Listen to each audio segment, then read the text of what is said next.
Hello everyone, কেমন আছেন আপনারা সবাই? আজকে শপিংয়ে যাচ্ছি, তো কি কি কিনবো সেটা দেখতে হলে অবশ্যই আমার সাথেই থাকতে হবে। তাহলে চলুন।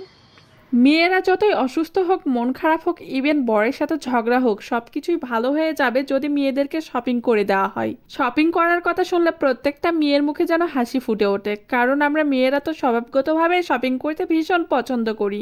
আমাদের যতই আলমারি ভর্তি কাপড় থাক, তারপরও আমাদের কোথাও বেড়াতে গেলে একটা কাপড়ও পছন্দ হয় না, আর সেজন্যই তো আমাদেরকে শপিং করতেই হবে। বেশ কিছুদিন শপিং করতে না পারলে কেমন যেন অসুস্থ অসুস্থ ফিল হয়, তাই আর নিজেকে অসুস্থ না বানিয়ে চলে গেলাম বরকে পটিয়ে শপিংয়ে।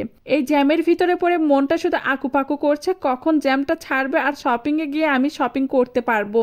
আমার মতন অন্য আপুদের এইরকম হয় কিনা জানি না, শপিং করতে আসার আগে কত কিছু প্ল্যান করে রাখি, অনেক কিছু ফেসবুক থেকে পিকচার নিয়ে আসি যে এটা কিনবো ওটা কিনবো, কিন্তু মার্কেটে এসে সেগুলো কিছুই পাই না, মনে হয় যে কিছুই পছন্দ হচ্ছে না।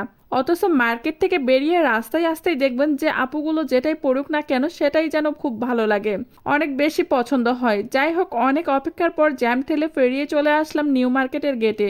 এখানে এসে মনে হলো ওষুধ কিনতে হবে, তাই আমি ওষুধের দোকানে যাচ্ছিলাম। এখানে এসে আমার প্রয়োজনীয় ওষুধগুলো যেগুলো দরকার ছিল সেগুলো কিনে নিয়ে চলে যাচ্ছি। এমন সময় রাস্তার পাশে দেখতে পেলাম ফুটপাতে অনেক জুতার দোকান বসেছে। একটা সময় ছিল যখন আম্মুর সাথে মার্কেটে আসতাম, তখন খুব বেশি মার্কেট করতে আমার ভালো লাগতো না। আম্মু জোর করে নিয়ে আসতো, যদিও আমি আম্মুকে বলতাম তুমি যেটা কিনে দিবে সেটাই আমি পরবো, আমার কোনো সমস্যা নাই, তারপরেও আম্মু জোর করতো। তারপরে বয়স বাড়ার সাথে সাথে নিজের মার্কেট নিজেই করা শিখে গেছি। কলেজ লাইফে একা একাই মার্কেট করতাম, দুইজন থাকলে শপিং করতে ভালো হয়। তবে ইনশাল্লাহ এখন আর একা মার্কেট করতে হয় না, পছন্দ করার জন্য আর একজনকে সাথে পেয়ে গেছি।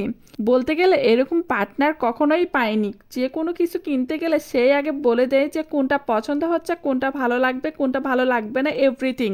এরকম পার্টনার যদি একটা মেয়ের থাকে তাহলে শপিং করার জন্য আর কাউকে প্রয়োজন নেই। তবে সবসময় দুজনের মতের মিল এক হয় তা কিন্তু নয়, অনেক সময় আছে যে আমার যেটা ভীষণ পছন্দ হয় সেটা তার একদম পছন্দ হয় না। তবে আমি তার পছন্দকে প্রায়োরিটি দেই, আর মাঝে মাঝে নিজের পছন্দকেও প্রায়োরিটি দেই, কারণ আমি মনে করি যেটা আমার চোখে ভালো লাগছে সেটা পরলে আমি ভালো ফিল করব, সো সেটা পরা উচিত। ঘুরে ফিরে অনেক থ্রি পিস দেখলাম, এর ভিতরে একটা থ্রি পিস পছন্দ হলো, দামাদামি হচ্ছিল না, সেই জন্য সেখান থেকে চলে আসছে আর একটা দোকানে। এখানে এসে থ্রি পিস গুলো দেখতেছিলাম, এর ভিতরে কয়েকটা কালার আমার ভীষণ পছন্দের।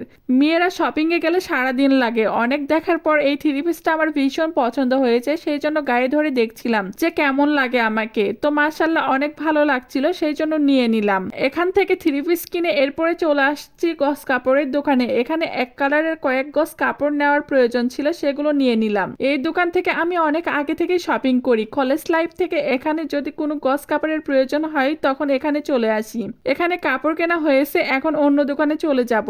আসলে শপিং করতে আসলে মেয়েদের মুখে অনেক হাসি ফোটে, অনেক আনন্দ হয়, কিন্তু এই দিকে আরেকজনের পকেট ফাঁকা হয়ে যায়, সো একজনের আনন্দের জন্য কিন্তু আরেকজনের মনটা ভীষণ খারাপ হয়ে যায়। এরপরে আরও শপিং করেছি, গস কাপড় কিনেছি, কিন্তু সেগুলো ভিডিও করতে মনে নাই। যাই হোক, এরপরে কাপড় কিনে চলে আসছি টেবিল ক্লথের দোকানে। এখানে এসে টেবিল ক্লথ নিলাম, টেবিল ক্লথ নিয়ে এরপরে চলে যাব বাসায়। আজকে আর বেশি শপিং করব না, অনেক শপিং করে ফেলেছি, ঘোরাফেরা করতে করতে আমি বেশ ক্লান্ত, তাই চলে এসেছি বাসায়। আর বাসায় এসে আপনাদের সাথে শেয়ার করব কি কি আজকে শপিং করলাম, কি কি কিনলাম, আর আমার শপিংগুলো কেমন হয়েছে, আপনাদের কাছে কেমন লেগেছে অবশ্যই সেগুলো আমাকে কমেন্টস করে জানাবেন। এই তো দেখতে পাচ্ছেন আমার হাতে শপিং ব্যাগ, এগুলো সব আজকে আমি শপিং করেছি। একটু ওয়েট করেন, এক এক করে সবকিছু আপনাদের সাথে শেয়ার করব। প্রথমে শেয়ার করছি থ্রি পিসটা আজকে কিনেছি, সেটা আমার কাছে অনেক ভালো লেগেছে। এর আগে এই কালারের থ্রি পিস আমি কখনো ইউজ করিনি, আপনাদের কাছে কেমন লেগেছে অবশ্যই জানাবেন। এরপরে নিয়েছি এই দুইটা গস কাপড় স্কার্ট বানানোর জন্য। ব্ল্যাকটা আমার কাছে অনেক পছন্দের, আর এইদিকে সমুদ্রের সিনারি, এটা অনেক পছন্দের। কখনো সমুদ্রে ঘুরতে যাওয়া হয়নি, তো সেই স্বপ্ন যদি গায়ে পড়ে পূরণ হয় তাহলে সমুদ্রে যাওয়ার কি দরকার। আর এইদিকে গস কাপড় কিনেছি সালোয়ার বানানোর জন্য। এরপরে কিনেছি টেবিল ক্লথ। আজকে শপিং গুলো আপনাদের কাছে কেমন লেগেছে অবশ্যই কমেন্টস করে জানাবেন। আজকে এখানেই বিদায় নিচ্ছি, আবারও দেখা হবে নতুন একটা ব্লগ ভিডিওতে। সেই পর্যন্ত আপনারা সবাই ভালো থাকবেন, সুস্থ থাকবেন। আর হ্যাঁ, আমার ভিডিওটা যদি আপনাদের কাছে ভালো লাগে তাহলে অবশ্যই ভিডিওটা শেয়ার করে দিবেন। খোদা হাফেজ।